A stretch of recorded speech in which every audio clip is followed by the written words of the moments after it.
नमस्कार, आप देख रहे हैं 11 स्पेशल। मैं हूं अभिषेक सिन्हा आपके साथ। चर्चा राजनीति के रंग की जो पल पल बदलती है, इतनी तेजी से बदलती है कि समझना मुश्किल हो जाएगा। वो जो कहते थे कभी साथ छोड़ेंगे नहीं, दूर दूर तक अब उनका कहीं पता नहीं। वो कहां है, वो लापता है या पता है, ये तो कुछ घंटों के बाद शायद चल जाए और लोग कहें कि हम लापता नहीं थे। हम बिल्कुल मौजूद थे अपनी जगह पर और संपर्क में थे। किनके संपर्क में थे? मीडिया से दूरी बना रहे हैं, मीडिया से दूर भाग रहे हैं। लेकिन बात किसकी चल रही है? बात झारखंड सरकार में शामिल कांग्रेस की चल रही है। 17 में से 12 विधायक लापता है। 4 लोग मंत्री बनाए गए हैं जो इस वक्त यहां हैं, और एक प्रदीप यादव साहब हैं जो आज भी विधानसभा में जेवीएम लिखते हैं। बाकी 12 के 12 विधायक इस वक्त, 4 विधायक उनमें से राजधानी रांची में है, कुछ इधर उधर है, लेकिन 8 विधायक यकीनन अंतिम बार दिल्ली में देखे गए थे, उसके बाद उनकी तलाश चल रही है, लेकिन मिल नहीं रहे हैं किसी को। नाराज हैं, आला कमान से मिलने गए हैं। लेकिन नाराजगी किस बात की है? जिस वक्त सरकार गठन की प्रक्रिया चल रही थी, उनसे सवाल पूछ रही थी मीडिया, उनसे सवाल पूछ रहे थे उनके अपने, उन्होंने अपने आप को दरकिनार करते हुए कहा कि सारा मामला केंद्रीय नेतृत्व के पास है, जो फैसला होगा वो मान्य है। हम अनुशासित हैं, किसी हालत में केंद्रीय नेतृत्व की बात की अवमानना नहीं करेंगे। केंद्रीय नेतृत्व ने अपना फैसला सुना दिया, लेकिन महज 7 माह सरकार चलाने के लिए झारखंड के 8 विधायक, 12 लोग समर्थन में है, 12 विधायक, एक बार फिर दोहरा दूं, लेकिन 8 विधायक इस वक्त दिल्ली में कैंप कर रहे हैं। किसके लिए? अपनी ही पार्टी के 4 मंत्रियों को बदलने के लिए। ये वो विधायक हैं जो दावा करते थे कि एनडीए की सरकार को रोकना है, नरेंद्र मोदी को रोकना है, इसलिए 28 दलों को मिलाकर आईएनडीआईए गठबंधन बनाया गया। लेकिन अपने ही दल से नाराज चल रहे हैं, अब अपने दल की भी नहीं सुन रहे। उनको लगातार गुलाम अहमद मीर साहब समझाने का प्रयास कर रहे हैं। पहले एक बार पूरी चर्चा देख लीजिए, फिर चलेंगे अपने अतिथियों के पास, सवाल पूछेंगे उनसे कि आखिर क्यों रंग बदल रहे हैं पल पल राजनीति के और राजनीति करने वालों के। आखिर कहां है कांग्रेस के नाराज विधायक? पिछले 24 घंटे से विधायकों का पता नहीं। ये तस्वीरें एक दिन पुरानी हैं, जब दिल्ली के रिजॉर्ट में कांग्रेस विधायकों ने डेरा जमाया था। कांग्रेस के प्रदेश प्रभारी गुलाम अहमद मीर विधायकों को समझाने गए थे, लेकिन गुलाम अहमद मीर के निकलने के बाद कांग्रेस के नाराज विधायकों ने भी रिजॉर्ट छोड़ दिया। परसों रात को रांची से लगभग 8 नाराज विधायक दिल्ली पहुंचते हैं। इसी निजी रिजॉर्ट में वो लगभग रुकते हैं और कल रात इसी जगह पर 10:30 बजे के करीब वो यहां से चेकआउट करते हैं और लगभग 2 गाड़ियों में यहां से बैठकर वो विधायक जाते हैं। कांग्रेस के जो विधायक आज नाराज हैं, वे कुछ दिन पहले तक हेमंत सोरेन के साथ खड़े होने का दावा करते थे। कोई खुद को हेमंत का हनुमान कहता था, तो कोई कुछ और। ये तस्वीरें कुछ दिन पुरानी हैं।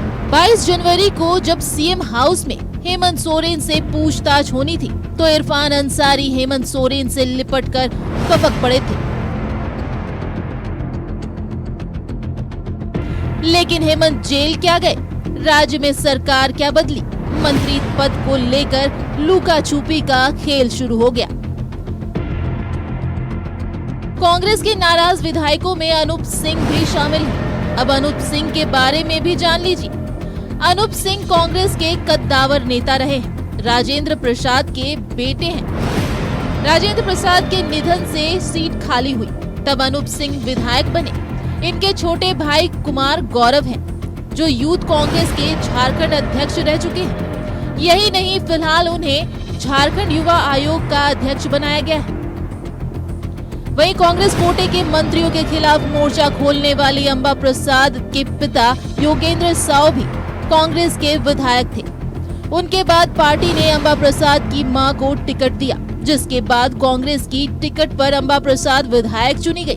वहीं बंधु तिर्की की सदस्यता खत्म होने पर शिल्पी नेहा तिर्की विधायक बनी। उनके पिता अब भी कांग्रेस के प्रदेश कार्यकारी अध्यक्ष हैं। लेकिन राजनीति के रंग देखिए, जिन विधायकों को पार्टी ने इतना सम्मान दिया, उन्होंने ही आज पार्टी के खिलाफ मोर्चा खोल दिया है। लुका छिपी का खेल खेल रहे हैं। एक प्रेशर का पॉलिटिक्स चल रहा है। बगावत नहीं कर सकते। मेरुदंड इतना मजबूत नहीं है, मुझे लगता है। इनके रीढ़ की हड्डी जो है इतनी मजबूत नहीं है कि बगावत कर सके।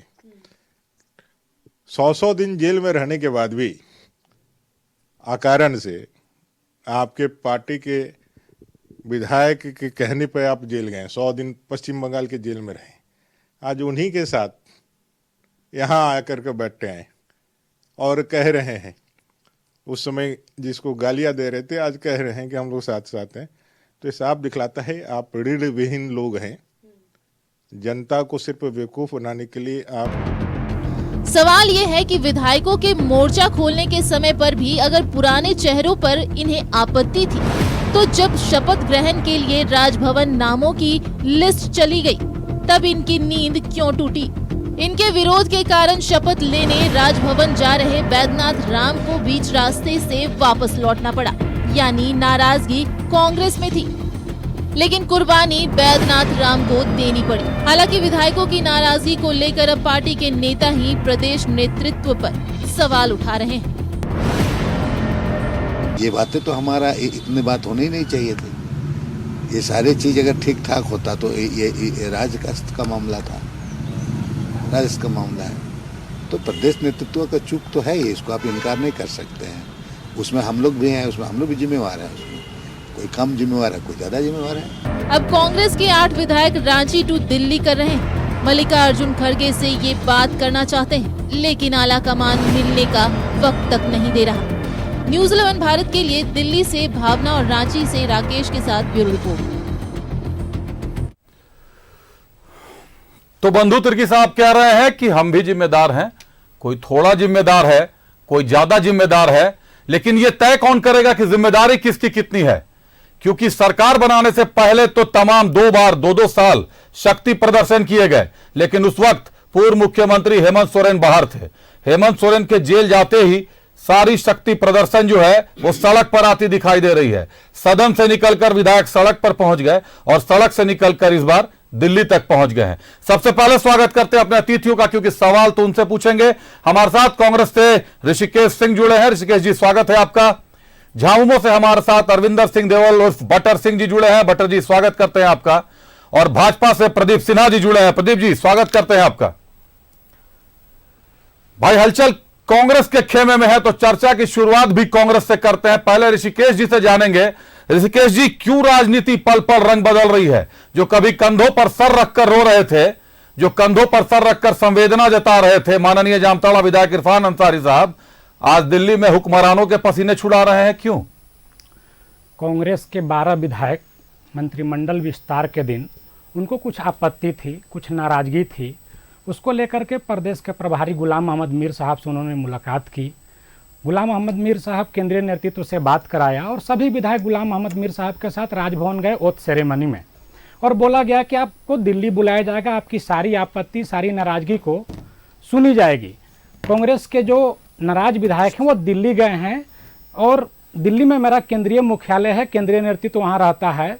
केंद्रीय नेतृत्व से अपनी बात करने गए हैं वो, और पार्टी का आंतरिक लोकतंत्र है कि अगर कुछ नाराजगी हो, कुछ आपत्ति हो, तो केंद्रीय नेतृत्व से वो बात रख सकते हैं।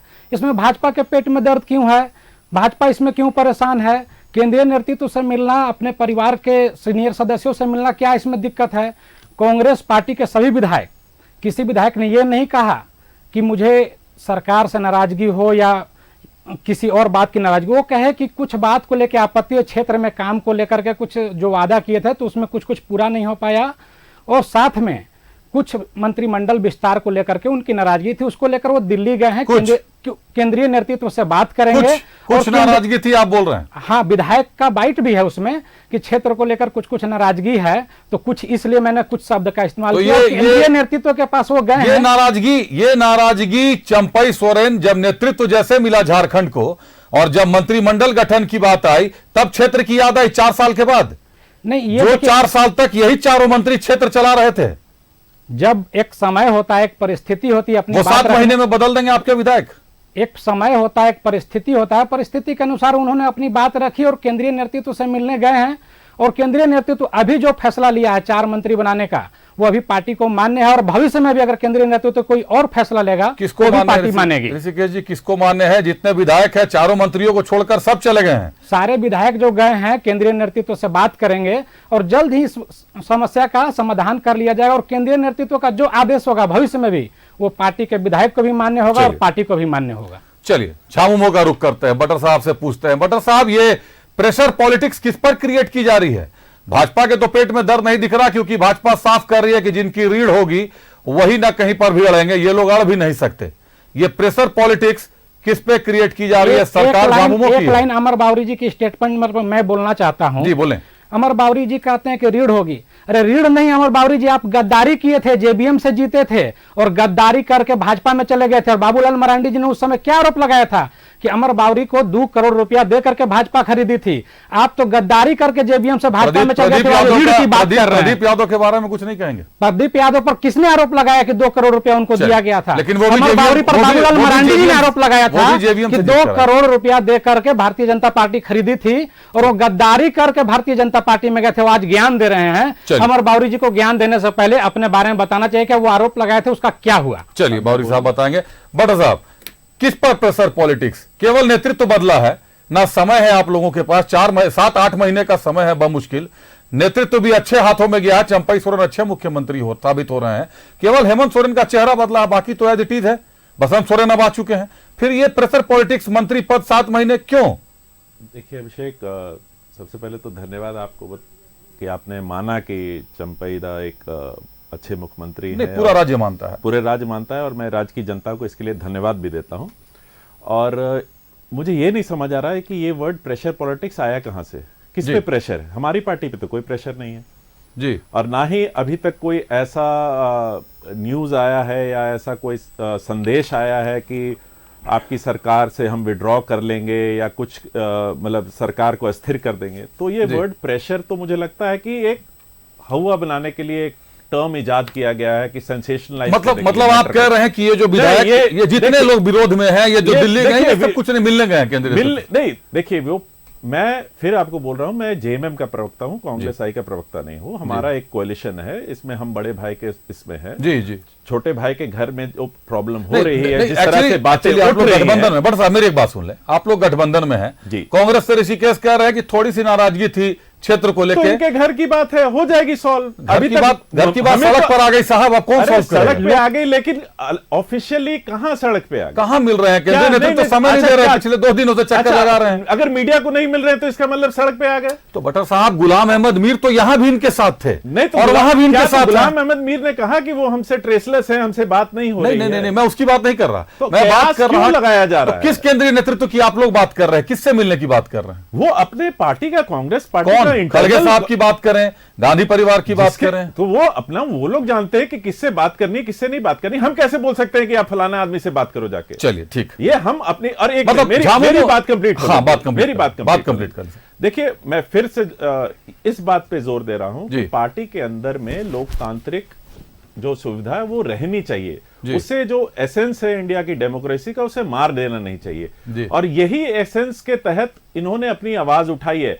सही है गलत है ये कांग्रेस को डिसाइड करना है, लेकिन बड़ा समय आवाज उठाई है, नहीं, ये आप मानिएगा। जब बजट सत्र आहूत है तब आवाज उठाई है, समय अच्छा है आवाज उठाने के लिए। जो भी, अब आप जैसा मर्जी इसको इंटरप्रेट कर ले। नहीं, मैं इंटरप्रेट नहीं कर रहा, मैं आपसे पूछ रहा हूं। देखिए आपने बहुत बड़ी पुरानी कहावत भी सुनी होगी जी, माँ भी बच्चे को तभी दूध पिलाती है जब वो रोता है। जी जी, तो बच्चा रो रहा है, दूध की जरूरत है, हाँ, तो वो ये आप मानते हैं? भूखा होगा, भूखा तो होगा। तो चलिए, अगर उनकी डिमांड होगी, अगर अनसेटिस्फैक्शन, डिससेटिस्फैक्शन है जी, तो कुछ ना कुछ कांग्रेस आई के जितने भी बड़े लोग बैठे हैं वहां पर, उनको कोई एक सॉल्यूशन दे के भेजेंगे। बट मुझे इस बात का इंतजार है, जब आप लोग जो प्रेशर पॉलिटिक्स, तो मुझे कहीं दिखा दीजिए कि कहीं कोई बयान आया हो कि सरकार पे कोई खतरा है या फिर हम सरकार से अपना विड्रॉ कर रहे हैं। तो इंटरनल किसी परिवार के झगड़े को इस तरह से मीडिया में लाके उछालना, नहीं सर, ये आपने गलत कह दिया, क्योंकि मीडिया किसी बात को तभी उछालती है जब रूठने और मनाने का दौर चलता है। तो बसंत सोरेन जाकर मना रहे हैं, भाई में लड़ाई नहीं होती है। बसंत सोरेन जाकर मना रहे हैं, मुख्यमंत्री मना रहे हैं, गुलाम अहमद मीर। बसंत सोरेन जी गए थे, कोशिश की थी उन्होंने। बटर साहब मेरी बात सुने। हाँ जी। पहले गुलाम अहमद मीर ने मनाया, तब वो आए। मेरे पास बाइट है, मैं अगर कहें तो दिखाऊं कि हम लोगों को गुलाम अहमद मीर साहब ने कहा था इसलिए चले आए। नाराजगी दूर होने की बात अभी नहीं है। कैसी नाराजगी है? तो नाराजगी है तो उनकी, ये नाराजगी बता रहे हैं। ये नाराजगी उनको ज्यादा क्यों है जिनको विरासत में राजनीति मिली है, जिनके पिता छोड़ कर गए थे, जिनके लिए वो राजनीति में है। तो ये तो जवाब वही दे सकते हैं, मैं तो जवाब दे नहीं सकता उसका। मैं तो जवाब दे नहीं सकता उसका। बिल्कुल नहीं दे सकते, लेकिन आप अगर मीडिया पर सवाल जरूर खड़े कर सकते हैं। नहीं, मीडिया पे सवाल ये भी ना सेंसेशनलाइज नहीं करना चाहिए, ये भी ना दिखाएं कि आप दिखाइए, आपके सरकार के 8 लोग, जजमेंट मत दीजिए सर। 47 लोग आप बता रहे थे, 8 लोग मैं तो उस दिन भी बीजेपी को कह रहा था कि आप फिर से फ्लोर टेस्ट करा लो, हम फिर से जीत जाएंगे।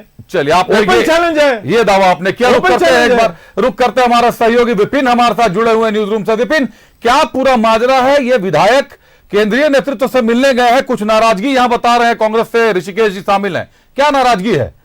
क्यों मिलने गए हैं केंद्रीय नेतृत्व से? जी देखिए, प्रभारी ने भी रांची में इस बात को स्वीकार किया है कि विधायकों की कई जायज मांग है, जिस पर 16 तारीख को दोपहर को बंद कमरे में, जो सर्किट हाउस का कमरा नंबर 107 है, उसमें कांग्रेस के प्रदेश प्रभारी गुलाम अहमद मीर ने विधायकों के साथ बात की। और उस मुलाकात के बाद प्रभारी ने यह कहा कि कई जायज मांग है, इन विधायकों को चुनाव फेस करना है, आने वाले समय में असेंबली के इलेक्शन है, पार्लियामेंट के जनरल इलेक्शन राज्य में और देश में होने हैं। इस लिहाज से जो बीते ग्रीवेंसेस थे, चाहे वो अपने कोटे के मंत्री नहीं सुन रहे थे या गठबंधन की सरकार में विधायकों को तवज्जो नहीं मिल रहा था, तो उस विषय पर वो सेंट्रल लीडरशिप से बात करेंगे। शपथ ग्रहण में मनाने के बाद तमाम विधायक पहुंचे थे, उसके बाद फिर से इन विधायकों की बैठक हुई। प्रदेश अध्यक्ष और विधायक दल के नेता को 12 विधायकों का हस्ताक्षर युक्त ज्ञापन सौंपा गया, जिसमें मंत्रियों को बदलकर नए चेहरे को मंत्रिमंडल में जगह देने की मांग है। और इसी मांग को लेकर मंत्रियों से मंत्रियों के चुनाव से असहमत थे, मंत्री का चेहरा बदलना चाहिए। जी देखिए, मंत्रिमंडल में नए चेहरे की मांग ये विधायक कर रहे थे। उनका कहना था कि पूर्व में जो मंत्री थे उनको रिपीट नहीं किया जाए, क्योंकि कई मौके पर मंत्री जो हैं वो कांग्रेस विधायकों की नहीं सुनते थे।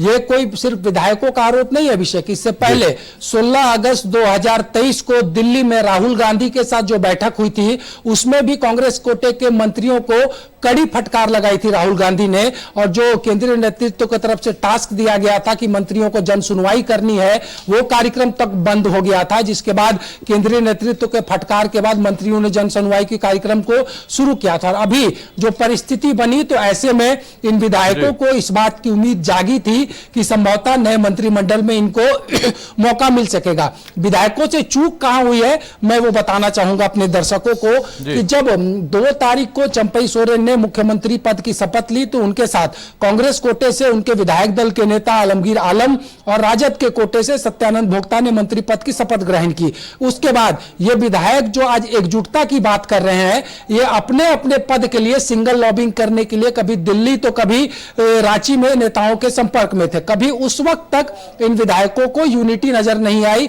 अगर उस वक्त, मैं इस दावे के साथ इस बात को कह रहा हूं कि 16 तारीख से 24 घंटे पहले अगर विधायकों ने एकजुटता दिखाई होती, लिखित ज्ञापन सौंपा होता, तो संभवतः आज इन्हें दिल्ली जाने की नौबत नहीं पड़ती। लेकिन उस वक्त तक सबको इस बात का एहसास था कि कहीं ना कहीं उनका नंबर आ सकता है, इसलिए उस वक्त तक एकजुटता नहीं हुई। जब शुक्रवार को शपथ ग्रहण होना था और गुरुवार को झारखंड कांग्रेस के प्रभारी ने मेरे साथ ही उस इंटरव्यू में साफ कहा था कि ऐसे ऐसे कुछ वजह है जिसके वजह से पार्टी जो है कुछ निर्णय ले सकती है और इशारों को आपको समझना होगा। उसके बाद गुरुवार की रात प्रभारी से मिले थे कांग्रेस के विधायक और फिर शनिवार को इनकी बैठक रांची में हुई और तमाम विधायक जो है दावा 12 का था। हालांकि 12 ने लिखित समर्थन जरूर दिया है इस पूरे मामले में, लेकिन अभी स्थिति जो बन पड़ी है कि झारखंड कांग्रेस के प्रभारी ने कल दिल्ली में जरूर मुलाकात कर ली कांग्रेस के विधायकों से, लेकिन दिल्ली का, क्योंकि प्रभारी जिस राज्य के होते हैं वो सेंट्रल लीडरशिप के रिप्रेजेंटेटिव के तौर पर उस राज्य में फंक्शन करते हैं। स्टेट और सेंटर यूनिट के बीच में ब्रिज का काम प्रभारी का होता है, प्रभारी कुछ विधायकों के बुलाने पर वहां पर पहुंचे। लेकिन उनके अलावा जो सबसे बड़ा सवाल अब ये उठ रहा है अभिषेक, कि मुख्यमंत्री जो झारखंड में सरकार चल रही है उस गठबंधन के नेता हैं, वो दिल्ली में थे, उन्होंने विधायकों से मुलाकात नहीं की। कांग्रेस के पीसीसी प्रेसिडेंट वहां थे, उन्होंने विधायकों से मुलाकात नहीं की, और अभी 48 घंटे उनको रांची छोड़े हुए हो चुका है। लेकिन सेंट्रल लीडरशिप के तरफ से प्रभारी को छोड़कर अभी तक जो मेरे पास जानकारी है कि किसी बड़े चेहरे ने उन विधायकों से बात भी नहीं की है। तो कहीं ना कहीं विधायकों ने कदम इतना आगे बढ़ा दिया है कि उनको बैकफुट पर आने के लिए यह सोचना पड़ रहा है कि हम बैक हो तो कहां तक बैक हो, और वापस लौटे तो कैसे लौटे। कोई तो सहारा मिले, उनके मन में एक बात जरूर है। बिल्कुल, कोई तो सहारा मिले जो कम से कम वापसी का रास्ता खोल दे। चलिए, बहुत धन्यवाद विपिन आपका हमारे साथ जुड़ने के लिए, तमाम जानकारियों के लिए। बड़ी बात बता दी आपने कि मंत्रियों के चेहरों से नाराजगी है, नए चेहरों को समय मिलना चाहिए था, लेकिन कब? 4 साल गुजर जाने के बाद, 2 बार शक्ति प्रदर्शन के बाद और 7 माह बचे होने के बाद। प्रदीप जी, प्रेशर पॉलिटिक्स करा रहे हैं आप लोग, प्रेशर भाजपा पर है क्या इस पॉलिटिक्स से?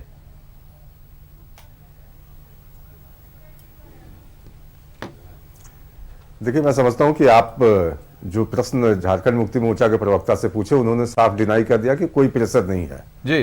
तो उनको ये बताना चाहिए कि वैद्यनाथ राम जो शपथ लेने के लिए निकल गए थे, आधे रास्ते से किसके कहने पर उनको वापस भेजा गया। और उन्होंने तो खुद कहा कि किसी के दबाव में, किसी पार्टी के दबाव में मुझको शपथ ग्रहण करने से रोका गया, और उनकी नाराजगी इसी बात को लेकर है। और जहां तक प्रश्न है कि कांग्रेस पार्टी के जो लोग कह रहे हैं कि पार्टी का पारिवारिक झगड़ा है ये जी, तो पारिवारिक झगड़ा तब होता है जब चीजें बाहर ना आए कमरे से। लेकिन जब सारी चीजें मीडिया में आ जाए, उसके बाद सिर्फ फुटबॉल की नौबत हो कि 2 दिन से विधायक दिल्ली में डेरा डाले बैठे हैं, उनका स्टेटमेंट आया, अखबारों में आया है कि वो या तो केसी वेणुगोपाल से मिलना चाहते हैं या फिर खड़गे साहब से मिलना चाहते हैं जी।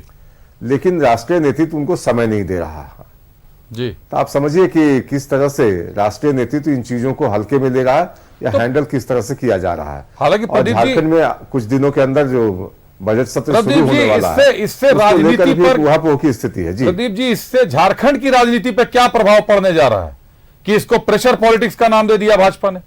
आज अमर बावरी साहब ने प्रेशर पॉलिटिक्स कह दिया। आपका इशारा बजट सत्र की तरफ है।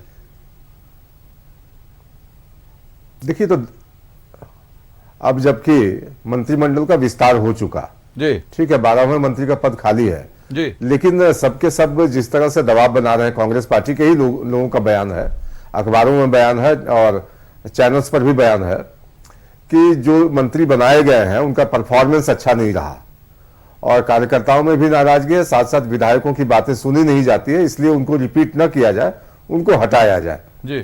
तो इसको दबाव ही कहा जाता है कि अब जबकि उन्होंने शपथ ले लिया, कार्यभार संभाल लिया, उसके बाद भी अगर विधायक आशान्वित हैं कि उनको हटा दिया जाएगा, उनके जगह नए चेहरों को लाया जाएगा, तो ये आखिर सहजता से तो होने नहीं जा रहा है। तो इससे फायदा किसको? ऐसी कोई परिस्थितियां उत्पन्न होती हैं, इससे फायदा किसको होता दिख रहा है? प्रदीप जी, ये सवाल मुझे कांग्रेस से पूछना चाहिए, लेकिन मैं आपसे पूछ रहा हूं क्योंकि विपक्ष को बताना चाहिए कि ये तमाम, अगर आप इसको नाटक बता रहे हैं, आप इसको बता रहे नाराजगी है, केंद्रीय नेतृत्व का फैसला नहीं मान रहे विधायक, फायदा किसको होता दिखाई दे रहा है?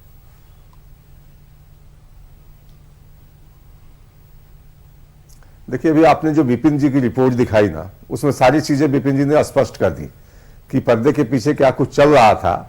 जब सारी चीजें हाथ से निकल गई तो एकजुटता का जो एक माहौल बनाया गया है वो निश्चित रूप से प्रेशर के ही दायरे में आता है, और लाभ किसको होगा नहीं होगा ये कांग्रेस पार्टी के लोगों को समझना चाहिए कि जो उनके विधायक है अगर आज इंटैक्ट नहीं है, उनके हाथ से बाहर चले गए हैं, प्रदेश नेतृत्व की वो बात नहीं सुन रहे हैं। बंधु तिर्की जी का आपने बयान सुनवाया कि हम लोग भी जिम्मेदार हैं, हम थोड़े हैं कोई ज्यादा है, तो निश्चित रूप से वो भी जो कार्यकारी अध्यक्ष होने के नाते अपनी जिम्मेदारी से बचने की कोशिश कर रहे हैं, और जो पूर्णकालिक अध्यक्ष है उन पर सारा कुछ ठीक रफ होना चाहते हैं। तो एक अंदर भी जो वर्ग संघर्ष चल रहा है आप ही के पास, उसी की बानगी है ये। चलिए, उसी की बानगी है, ऋषिकेश का रुख करते हैं। देखना चाहूंगा कि आगे आने वाले दिनों में सब कुछ सुगमता से चले, चूंकि चलिए आप लोग इतने शुभचिंतक हैं तो निश्चित तौर पर सरकार अच्छे से ही चलेगी। एक बार रुख करते हैं ऋषिकेश का, कांग्रेस से हाथ उठा रहे थे। ऋषिकेश, आप पूछ रहे थे कि कोई नाराजगी नहीं है, क्षेत्र को लेकर नाराजगी है, यहां तो मंत्रियों के चेहरे बदलने की नाराजगी है। ऋषिकेश, फटकार पड़ रही है विधायकों को। आपके विधायकों को, जो लोग पहले मंत्री थे, उनको फटकार पड़ी और एक बार फिर उनको बना दिया गया। केंद्रीय नेतृत्व क्या झारखंड से पूछकर समझकर फैसला नहीं करती?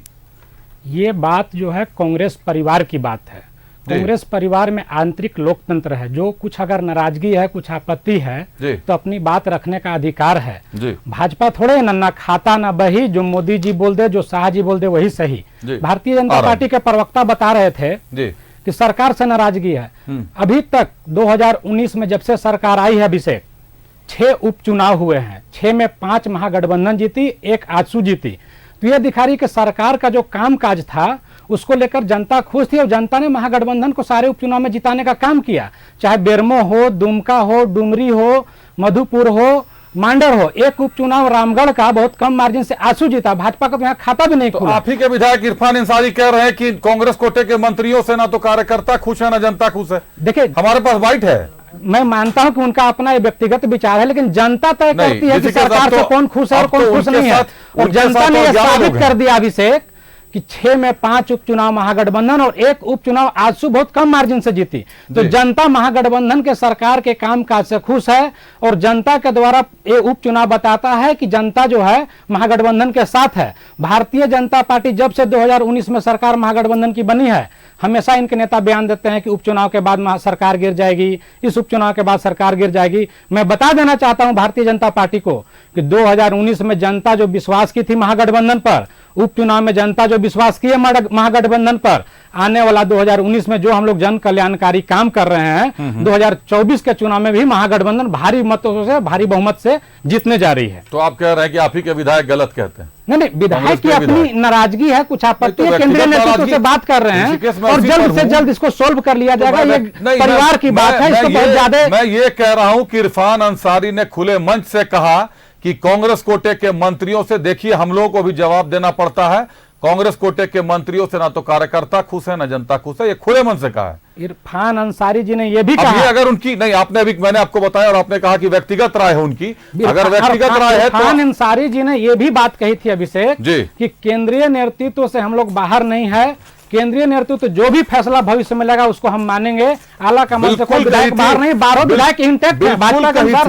बिल्कुल 12 विधायक आपके इंटैक्ट है, 4 मंत्रियों को छोड़कर। ये तो मैं भी मान रहा हूं। नहीं, 4 मंत्री भी इंटैक्ट है, 12 विधायक भी इंटैक्ट है, लेकिन कांग्रेस के साथ इंटैक्ट है। जनता भी देख रही है, कांग्रेस के साथ इंटैक्ट है। चलिए, विधायक का कोई पार्टी विरोधी बयान नहीं आया, सब पार्टी के लिए इंटैक्ट है और महागठबंधन सरकार के लिए। नाराजगी साहब पार्टी से, नाराजगी हो सकती है, अपने करने का अधिकार भी है। नाराजगी खूबसूरती है कि कुछ अगर नाराजगी है तो उसको व्यक्त कर सकते हैं। भाजपा थोड़ा मोदी जी बोल रहे नाराजगी है। नहीं, नाराजगी किसी को हो सकती है, अपनी बात रखने का अधिकार है। बटर जी हाथ उठा रहे हैं, बात रख रहे हैं, कहीं बाहर नहीं रख रहे हैं। और विपिन जी ने एक बात कही कि कमरा नंबर 107 में बंद होकर के अपनी बात कर रहे थे। अरे तो क्या खुला मैदान में करेंगे? प्रभारी से बात करेंगे तो बंद कमरा में ही बात करेंगे। जी जी जी। मैं सबसे पहले तो अभिषेक, आपने एक वर्ड यूज किया हाकिम, तो मुझे लगता है कहीं ना कहीं जो चुने हुए प्रतिनिधि होते हैं वो जनता के सेवक होते हैं, हाकिम नहीं होते हैं। तो एक क्लियर, देखिए मैं पहले भी कह चुका हूं कि ये कांग्रेस का इंटरनल मामला है, बट मुझे सबसे हैरानी इस बात की हो रही है कि जिस तरह से इस देश की केंद्र की सरकार बीजेपी है वो किस तरह से मजे ले रही है जी। तो ये इनकी कथनी और करनी में कहीं फर्क है। बहुत अच्छी बात इन लोगों ने लेके चली थी कि हम इस देश में रामराज लाएंगे, तो श्री रामचंद्र जी का राज था, सारी जनता खुश थी। पर मैंने उस रामराज के हिस्ट्री पढ़ी है, मैंने बहुत सी मतलब पूरा रामायण पढ़ी, मतलब सुनी है, देखी है रामायण और लोगों से सुना भी है, बट मैंने एक भी ऐसा इंस्टेंस नहीं देखा कि जो राजा था वो खुश हो रहा था कि दूसरे के घर में आग लगी हुई है। बट ये रामराज वाले कहने को रामराज ला रहे हैं पर उस प्रिंसिपल पे कभी इन्होंने ये चले नहीं। और अपने घर का रोना, आप पहले अपने घर में देखिए ना कि जहां सबसे दुनिया की सबसे बड़ी पार्टी, लोकतांत्रिक पार्टी के अध्यक्ष को हाथ पकड़ के साइड कर दिया जाता है। चलिए बटर जी उस पे आएंगे। मैं बता रहा हूं, नहीं, तो ये किसी के घर के इंटरनल मामले का मजा नहीं लेना चाहिए। मैं इंटरनल मामले का आप मजा नहीं लीजिए। इंटरनल मामले का एक्सटर्नल इफेक्ट सिर्फ आपसे ये पूछ लेता हूं। हाँ जी, आप इसको इंटरनल मामला बता रहे हैं, मैं इसका एक्सटर्नल इफेक्ट आपसे पूछ रहा हूं, जो External जनता, effect मैं पहले भी कह चुका जो हूं, जनता zero जानना effect चाहती है। जीरो इफेक्ट है, सरकार पे 23 कोई तरह तारीख का से प्रेशर नहीं है। 23 तारीख से सरकार ने बजट सत्र आहूत किया है बटर जी। तो 23 तारीख से आप देख लीजिएगा, हम सब मैं कुछ भी ठीक हो यहाँ जाएगा। हूं, आप भी यहाँ हैं, न्यूज 11 भी यहाँ रहेगी, जनता भी यहाँ रहेगी, बीजेपी भी, कांग्रेस भी यहाँ रहेगी, आप देख लीजिएगा क्या होता है। मतलब 23 हम के क्यों पहले preempt करें? 23 के पहले जो होना है वो हो जाएगा, उसके बाद सब कुछ ठीक हो जाएगा। अच्छा होगा। मैं एक शेर से मुझे पढ़ने हाँ, का मौका पढ़े दीजिए। पढ़े, Please, एक जरूर मिनट। जरूर जरूर सुनाएं, बताएं। मैंने ट्विटर पे भी कहा था कि साहिल के सुकून से किसे इनकार है, मतलब साहिल मतलब शांति से, सुकून में किसे इनकार। साहिल किनारे को बोलते हैं। हाँ, जी। लेकिन तूफान से लड़ने में मजा कुछ और ही है। सो देखिए, हमेशा अपनों हम के चैलेंज खड़ा, के लिए अपनों तैयार के खड़ा रहते हैं। किया तूफान, अरे तूफान के लिए, तूफान में मजा है। अपनों के खड़ा किए हुए तूफान से कब तक सरकार लड़ती रहेगी? नहीं, तूफान आप लोग में- 2-2 बार शक्ति प्रदर्शन देखिए, करते ये हैं साहब, सबसे बड़ी बात है। केंद्रीय एजेंसियों को एक दिखा चीज देते है, हैं। देखिए, हमेशा आदमी को जिस नहीं, दिन एक चीज तो आप- मेरी कंप्लीट हो लेने दीजिए। जी। जिस दिन आदमी कॉम्प्लेसेंट हो जाता है, उसकी हार हो जाती है। हमेशा हमें अपने पांव पे खड़ा रहना चाहिए और किसी भी तरह का स्थिति के लिए तैयार रहना पड़ता है। एक छोटी सी स्थिति उत्पन्न हुई है और हम सब मिलके उस पे बात नहीं, कर आप रहे हैं लोग और सब मिलकर प्रयास भी कर रहे हैं, प्रयास कर रहे हैं और हमारी विजय होगी। हाँ, हम तो होनी- पहले ही बोल रहा हूं, हमारी निश्चित विजय तौर होगी। पर होनी तो चाहिए, क्योंकि बहुत ज्यादा नुकसान कहीं दिखाई नहीं दे रहा। लेकिन बजट सत्र में एक अहम बात होती है, मनी बिल पेश किया जाता है। सीधा रुख करते हैं ऋषिकेश का, कांग्रेस से ऋषिकेश है। ऋषिकेश, मनी बिल पेश होगा, आपके 12 विधायक नाराज चल रहे हैं, क्या प्रभाव पड़ सकता है सरकार पर? कोई प्रभाव नहीं पड़ेगा, सत्र आहूत हो गई है। ये नाराजगी कहीं बजट सत्र में दिखाई दे गई तो? नहीं, नाराजगी पार्टी के विधायकों के, पार्टी के नेतृत्व को लेकर के अपना बात कर रहे हूं। नाराजगी विधानसभा सत्र से पहले खत्म हो जाएगी और विधानसभा सत्र में देखिएगा कि फिर से 47 का मार्जिन को पार कर जाएंगे, 48 हो जाएगा और सरकार स्थिर रहेगी और 2024 तक यही सरकार रहेगी और 2024 के बाद भी जनता इसी सरकार को चुनने जाएगी। चलिए, प्रदीप सिन्हा जी का रुख करते हैं। प्रदीप जी, दावा कर रहे हैं कांग्रेस वाले कि 2024 के बाद भी हम ही लोग रहेंगे, 2024 तक तो है ही। क्या लगता है बजट सत्र में सरकार मनी बिल पेश कर पाएगी और उसको बहुमत के साथ पारित कर पाएगी, या अनुपस्थिति हो जाएगी 8-12 विधायकों की, या एंटी वोटिंग होने के बाद क्या होता है? प्रदीप जी, आपको ज्यादा जानकारियां होंगी, आप ही जनता के साथ साझा कर दे कि अगर मनी बिल के अगेंस्ट में वोटिंग होती है तो क्या हो सकता है? देखिए, जो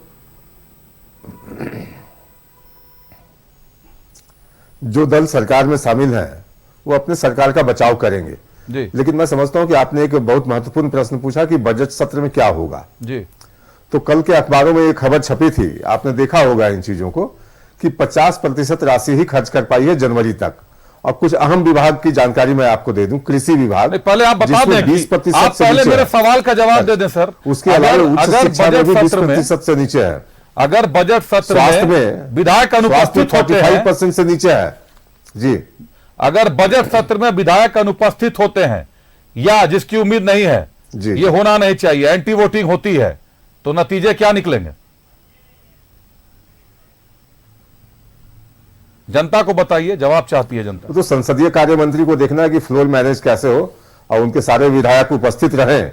इसकी जिम्मेदारी तो मैं समझता हूं कि सत्ता पक्ष की है। भारतीय जनता पार्टी तो इसमें कहीं कोई उसकी भूमिका भी नहीं बनती है। भूमिका की मैं बात भी नहीं कर रहा, आपकी चल रही है, आपके जानकारियों की बात कर रही है। अच्छा संकेत नहीं दे रहा नंबर ही है। नहीं है, भूमिका क्या करेंगे? चलिए, अब तो जामुमा ने खुलकर कह दिया आपके पास नंबर ही नहीं है, तो फिर भूमिका आपकी क्या रह जाएगी? अरे भाई, वो तो तय है ना, नंबर्स नहीं है। और जिसके पास नंबर्स हैं वो लोग किस तरह से भागे भागे फिर रहे हैं, किस तरह से सारा कुछ नौटंकी हो रहा है विगत 4 दिनों से। चलिए, आप वो सब राज्य लोग की जनता देख रही है कि जो 50 सीटें लेकर आप आए, दर्शकों को मुख्यमंत्री जेल में है भ्रष्टाचार के आरोप में, कि और मनी बिल भ्रष्टाचारियों में पर किस तरह से मुख्यमंत्री ने मुंह बंद रखा, वो राज्य की जनता देख रही है। चलिए, सरयू राय जी ने कल एक अहम बात कही थी, मनी बिल पेश किया जाएगा, मनी बिल में बहुमत से पारित होना मनी बिल का जरूरी है, नहीं तो सरकार पर खतरा मंडरा सकती है। ये बात कहने से आप लोग जनता से क्यों कतरा रहे हैं? कहां कतरा आप बताइए जनता को। देखिए, कि अगर मैं आ रहा हूं बटर जी, मैं अभी आपके पास भी आ रहा हूं, मनी बिल में अगर एंटी वोटिंग होती है तो फिर नंबर्स के कैलकुलेशन कैसे करेंगे? मैं तभी तो प्रदीप जी से जानना चाह रहा हूं। प्रदीप जी मुझे इधर उधर ले जा रहे हैं, मौके पर नहीं ले जा रहे हैं। बटर जी, आप ही के पास आता हूं। अगर झामुमो से इतर कांग्रेस के 12 विधायक एंटी वोटिंग कर देते हैं या अनुपस्थित होते हैं, क्या प्रभाव पड़ेगा सरकार पर? देखिए, अब सबसे बड़ा क्वेश्चन ही आपका स्टार्ट हो रहा, अगर जी, मैं अगर से ही सवाल, हर सवाल तो अगर का जवाब देना ही नहीं चाहता। हर सवाल तो सर अगर और क्या से शुरू होता है। और अगर तो, बट मगर वो सब हमारे साथ जी। हैं। आपने अगर कहा तो मैं कह रहा हूं, आपकी मगर चिंता वो है, हमें सारे आप हमारे सरकार साथ चला हैं, रहे हैं। हमें वोट पड़ेगी, आपको वोट कॉन्फिडेंट पड़ेगा। है। चलिए, बहुत बढ़िया, ये बहुत बढ़िया। ऋषिकेश, एक सवाल आपसे होगा, चारों मंत्रियों से आपके 12 विधायक नाराज हैं, कौन से नए चेहरे हैं जिनको मौका देना चाहते हैं? केंद्रीय नेतृत्व ने जो फैसला अभी लिया है उससे तो सब असंतुष्ट है, सब चले गए उनके पास। पार्टी का निर्णय वही है। भविष्य में जो केंद्रीय नेतृत्व ऋषिकेश, लेगा, ऋषिकेश, जनता के लिए भी, जहां तक जनता विशेष के लिए सत्र भी में बोलिए कयास कभी। लगाया जा रहा है कि विशेष सत्र में अनुपस्थित रहेंगे, जी। ऐसी परिस्थिति नहीं आएगी। सारे विधायक इंटेक्ट रूप से विधानसभा सत्र में जाएंगे और सरकार के ऊपर कोई खतरा नहीं है। कृषि विभाग की बात कर रहे थे भारतीय जनता पार्टी के प्रवक्ता, मैं बता दूं कि कृषि विभाग 4,68,000 किसानों का 50,000 तक का लोन माफ कर चुका है। फसल राहत योजना के तहत सुखाड़ग्रस्त जिलों में 3,500 रुपए प्रति एकड़ हम लोग किसानों को देते हैं। बीच में नहीं सर, बीच में जनवरी तक कितना किसानों को फसल राहत योजना के तहत हम लोग 3,500 रुपए प्रति एकड़ देते हैं। साथ में पशुधन योजना है, पशुधन योजना है। एक बड़ी योजना है कि डेयरी को अगर किसान दूध देते हैं, अपने डेयरी फार्म को दूध सप्लाई करते हैं, तो सरकार उनको 1 रुपया प्रति लीटर बोनस देती है। तो कृषि विभाग पर जो बात कर रहे हैं उनको बताना जरूरी था। आप आ रहा हूं बटर जी, कुछ बोलना चाह रहे हैं? आप बोल दे बटर जी, बात पूरी कर ले, बताएं। देखिए,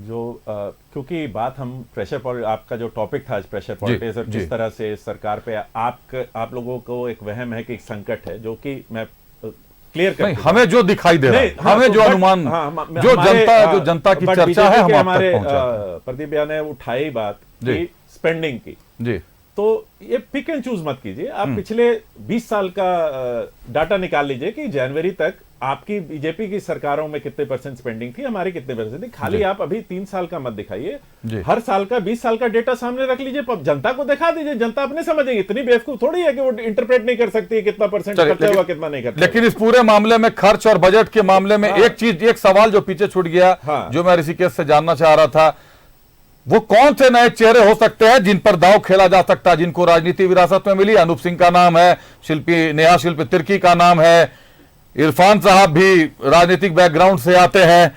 किसका नाम, किस पर दांव खेलना चाहती है कांग्रेस, प्रदेश कांग्रेस? ये न्यूज जो है मीडिया के द्वारा क्रिएट की जा रही तो है। सर ये केंद्रीय नेतृत्व फैसला लेगा अभिषेक, वो माना जाएगा। 12 लोग अगर गए तो कयास कोई लगाने की जरूरत नहीं है, कयास होंगे। लगाने की जरूरत नहीं है। सारे कयासों पर विराम लगेगा और जल्द से जल्द लगेगा। विधानसभा का जो सत्र आहूत है उससे पहले सारे कयासों पर विराम लगा दिया। मतलब ये तमाम नाटक होने के बाद, जनता के सामने तमाम नाटक नहीं, नाराजगी है, नाटक नहीं, नाराजगी है, कुछ आपत्ति है और आंतरिक लोकतंत्र वो अपनी आपत्ति बात ये को है रख कि पा आप रहे हैं। कैमरे पे कहते हैं कि हमको अपने मंत्रियों का नाम पसंद नहीं है, चेहरे बदले जाने चाहिए, वो 7 माह के लिए। वो केंद्रीय नेतृत्व तय कर चुका है और आगे भी जो ऋषिकेश, करेगा वही तो माना जाएगा। तो फिर वो विधायकों ने ये भी कहा है कि जो आला कमान कहेंगे वो माना जाएगा। तो वो विधायक कौन थे जो हेमंत सोरेन के साथ खड़े होते थे समर्थन में मंत्रिमंडल के शक्ति प्रदर्शन के समय?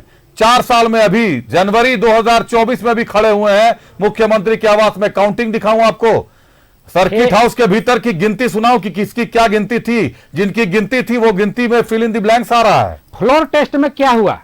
नहीं, फ्लोर टेस्ट आप लोगों का तो बेहतरीन, वो तो विधानसभा सत्र स्टार्ट होने दीजिए, फिर वही नजारा दिखेगा। विधानसभा चलेगी, उस दिन वही नजारा दिखेगा। हमारे साथ बैठे पाएंगे ट्रेजरी प्रदीप जी, भारतीय जनता पार्टी जो लाल टपका रही है और वोट देंगे हमको।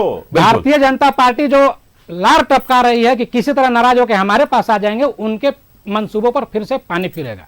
क्या प्रदीप जी, आप लोग ऐसा मंसूबा क्यों बनाते हैं कि पानी फिर जाए बार बार?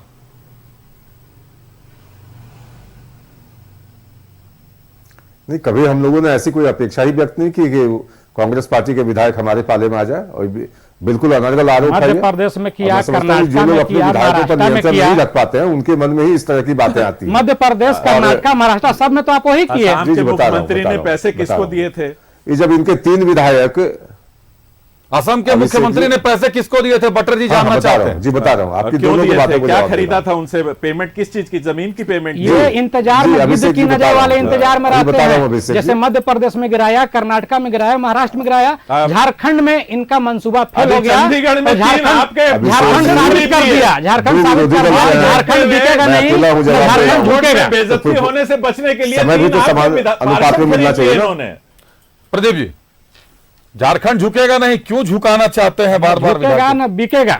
बिकेगा भी। जी मैं बता रहा हूँ, लेकिन एक मिनट प्रदीप जी, ऋषिकेश अभी आपने कहा था कि झावी मोदी भी 5 करोड़ रुपए, लेकिन पंकज मिश्रा के हाथों बिकेगा, छवि रंजन के हाथों जमीन बिकेगा, ये स्वीकार है इनको। चलिए जरा प्रदीप जी को सुनना। प्रदीप जी बताएं, क्या बता रहे थे प्रदीप जी, बताएं। अभिषेक जी प्लीज, अभिषेक जी इस तरह से डिबेट नहीं होता। अभिषेक जी नहीं, बिल्कुल आप बात पूरी करें प्रदीप जी, मैं उनको मुझे बोलने दिया जाए, बीच में दोनों लोग बोलते रहेंगे तो फिर कैसे होगा? सरकारी पक्ष से 2 लोग हैं, मैं अकेला हूं। नहीं आप बोलिए, कम से कम इसका भी ख्याल रखा जाना चाहिए कि समय मुझे बराबर मिले। आप बोले प्रदीप जी बताएं।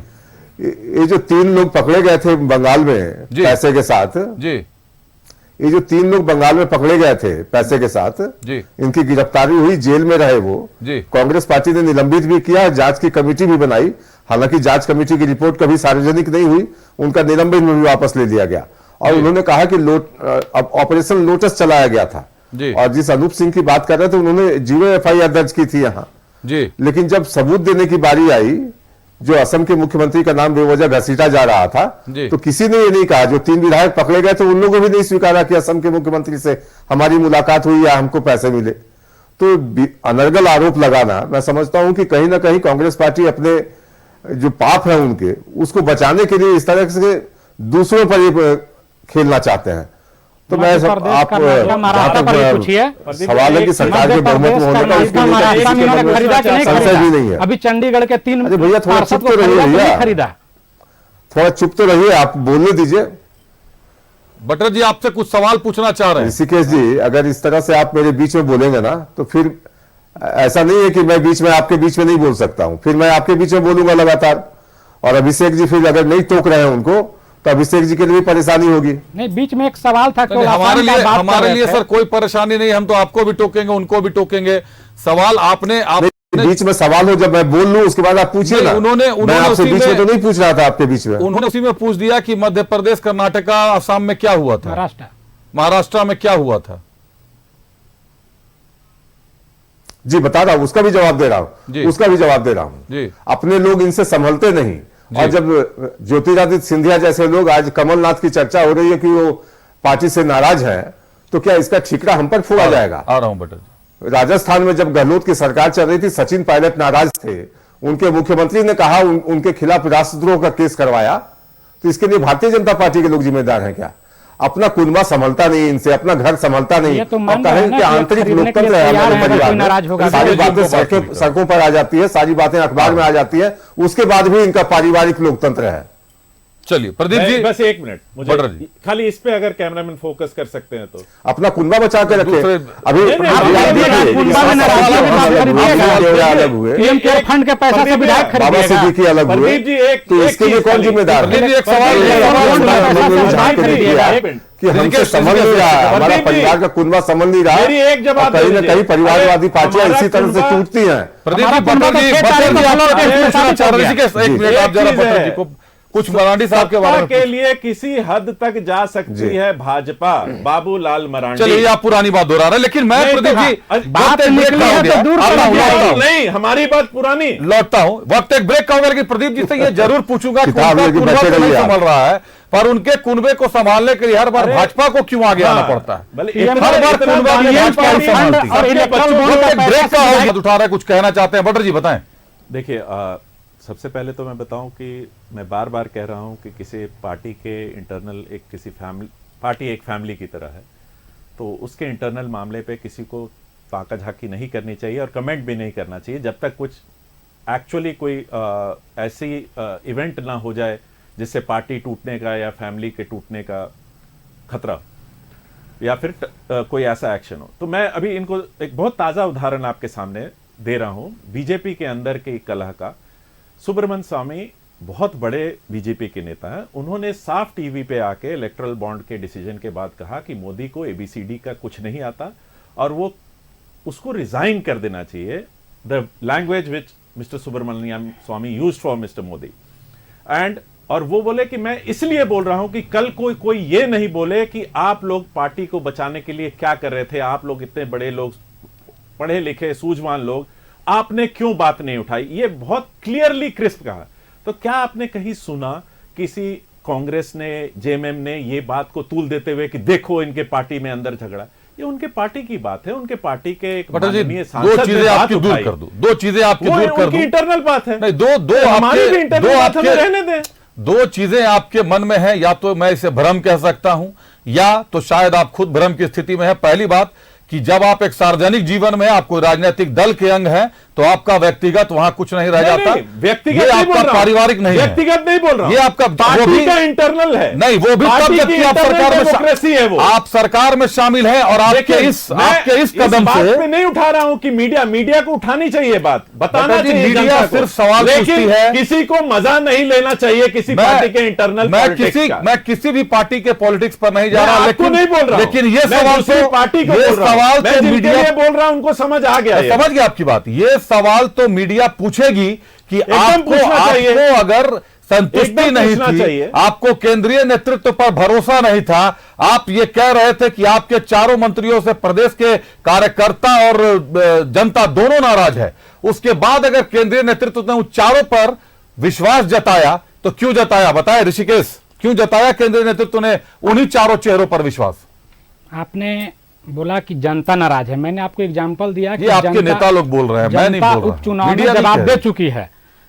भारतीय जनता पार्टी के प्रवक्ता ये बताएं कि महाराष्ट्र हो, कर्नाटका हो, इसके बाद मध्य प्रदेश हो, जहां भी विधायक अगर कुछ नाराजगी से जाते हैं तो उनको लेने के लिए छटपटाई क्यों रहती है? क्या वो छटपटाते इसलिए हैं कि वो सरकार एन केन प्रकरण चाहते हैं? साथ में ये भी बताएं कि वो जो विधायक खरीदते हैं वो पैसा पीएम केयर फंड का होता है कि इलेक्ट्रॉनिक बोर्ड से जो अवैध उगाही कर रहे थे जिसको सुप्रीम कोर्ट ने रद्द किया वो पैसा होता है। एक चीज आपने भी कहा, आशंका झारखंड पाले एक चीज आपने कहा अभिषेक कि शिबू सोरेन जी और कांग्रेस हमेशा विरोधी रहे हैं। नहीं, महाजनी प्रथा के विरोधी रहे हैं। 1988 में स्वर्गीय ज्ञान रंजन जी के साथ शिबू सोरेन जी राजीव गांधी जी पूर्व प्रधानमंत्री जी से मिले झारखंड अलग राज्य को लेकर। 1995 में केंद्र में कांग्रेस की सरकार थी, झारखंड ऑटोनोमस एरिया काउंसिल बना और उसके बाद झारखंड बनने का रास्ता साफ हुआ था।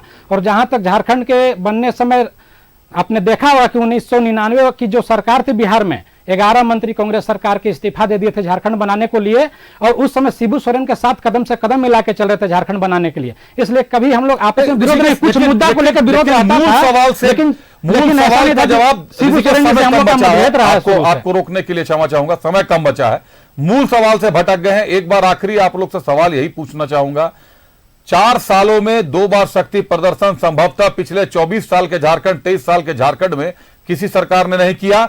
हेमंत सोरेन ने किया, शक्ति प्रदर्शन दिखाया, सारे के सारे विधायक एक जगह दिखे।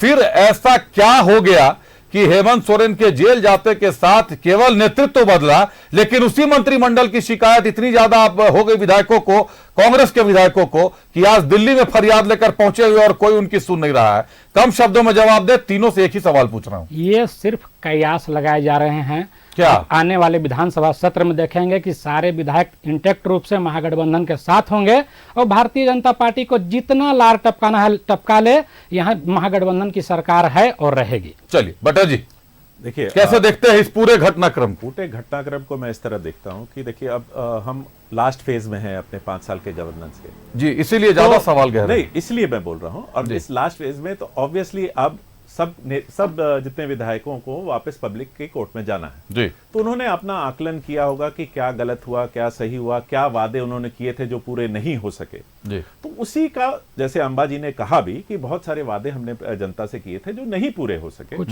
तो अब जैसे लास्ट फेज है तो लास्ट फेज में वो चाहते हैं आखिरी बजट, डैमेज कंट्रोल, आखिरी बजट भी है, बजट भी तो आखिरी बजट भी है, तो वो सबसे गंभीर सवाल है ये बजट भी है, तो वो जरूर चाहेंगे कि उनके क्षेत्र के लिए कुछ ना कुछ योजनाएं ऐसी दी जाएं, कुछ ना कुछ ऐसे। और वो किस तरह से यही बातें करने वो दिल्ली गए हैं कि कैसे हमारी ये शिकायत है, हम ये डिलीवर नहीं कर सके, तो सारे मिल बैठ के वहां बात कर रहे हैं कि अब ये जो गैप है प्रॉमिस और डिलीवरी के बीच में उसको पूरा कैसे किया जाए। चलिए, आप लोगों को तो एक बात ये क्लियर मैं फिर से जनता को बता देना चाहता हूं, हम पूरी तरह से आश्वस्त हैं और कांग्रेस, जेएमएम, आरजेडी, सीपीआई जितने भी हमारे कोalition के मेंबर्स हैं सब एकजुट हैं और हम पूरा अपना कार्यकाल पूरा करेंगे।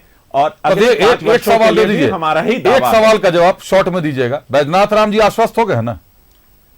बैद्यनाथ राम जी ने क्या कहा? बैद्यनाथ राम जी को सीएम साहब से बात हो गई है। अब क्या बात हुई है वो बैद्यनाथ राम मतलब जी आश्वस्त है सीएम साहब से जान, आश्वस्त तो हैं। मैं क्योंकि मैं मीडिया इस पे कमेंट नहीं करूंगा, मुझे नहीं मालूम। मैं इस पर सवाल इसलिए पूछ रहा हूं क्योंकि 2 दिनों का समय उन्होंने मीडिया से मांगा था कि 2 दिनों का वक्त चाहिए, उसके बाद पार्टी छोड़ दूंगा। मीडिया पूछे उनसे जाके, जहां तक आज उन्होंने चुप्पी साध ली है।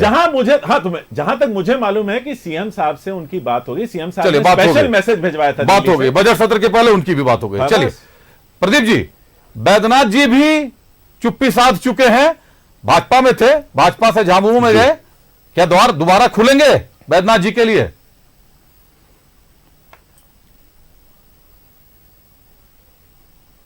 देखिए, अब तो बैद्यनाथ साहब के जो सुर हैं निश्चित रूप से सरकार के लिए चिंता का विषय होना चाहिए। हमारे लिए कोई पहलू नहीं है ना, कोई हमारे लिए कोई चिंता का विषय है कि बैद्यनाथ राम करेंगे क्या और क्या उनको नहीं करना है। लेकिन एक बात जरूर समझ लीजिए कि 50 विधायकों के साथ जो लोग सत्ता में आए थे तो राज्य की जनता को यह अपेक्षा थी कि कम से कम पेपर लीक घोटाला नहीं होगा। और जिस तरह से छात्रों यूपी में भी हो गया पेपर लीक, भ्रष्टाचार जिस तरह से पैर पसार रहा था, मुख्यमंत्री जिस तरह से चुप्पी साधे हुए थे, पंकज मिश्रा पर कुछ नहीं कहा उन्होंने, पूजा सिंघल पर उन्होंने कुछ नहीं कहा। निश्चित रूप से भ्रष्टाचारियों को जो संरक्षण दिया जा रहा था शीर्ष स्तर पर, उसका जैसे जैसे खुलासा होता गया, परिणति है कि मुख्यमंत्री जेल में है और ये राज्य के लिए शर्मसार है। पेपर लीक के मामले पर राज्य के लिए झारखंड की राजनीति में शर्मसार है। प्रदीप सिन्हा कह रहे हैं कि जिस राज्य के मुख्यमंत्री जेल में है, तीसरे मुख्यमंत्री है जो इस वक्त जेल में है, अपूर्व मुख्यमंत्री हो चुके हैं, और झारखंड की राजनीति शर्मसार है। लेकिन जहां तक बात करेंगे आरोपों के फहरिस्त की, चूंकि समय अब समाप्त हो चुका है ऋषिकेश, बात करेंगे आरोपों के फहरिस्त की, तो जब भी आरोपों की फहरिस्त निकलेगी तो सारे दल एक दूसरे पे इतने आरोप लगाएंगे और इतने सारे एविडेंस है सबके खिलाफ में, सबके पास, कि जनता फैसला लेने नहीं सकेगी कि आखिरकार दोषी कौन है। लेकिन फिलवक्त जो नजारे पेश आ रहे हैं वो झारखंड के लिए अच्छे नहीं है। सरकार में अस्थिरता लाई जा रही है। जो लोग सरकार में शामिल हैं, जो लोग कभी राम के हनुमान बनते थे, जो लोग कभी राम के लक्ष्मण बनते थे, अब वही लोग सरकार में अस्थिरता ला रहे हैं। चाहे बात अनूप सिंह की करें, चाहे बात इरफान अंसारी की करें, लीड रोल में है। कब तक संभाल सकते हैं देखना है, चुनाव किसका होता है। बहरहाल बहुत धन्यवाद हमारे अतिथियों का, हमारे साथ जुड़े थे प्रदीप सिन्हा जी, धन्यवाद प्रदीप जी आपका। भाजपा से हमारे साथ बटर सिंह जी जुड़े थे, झामुमो से बटर जी धन्यवाद आपका। हमारे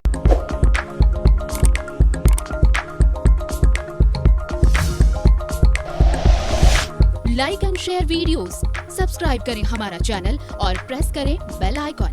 न्यूज़ 11 भारत, सच है तो दिखेगा।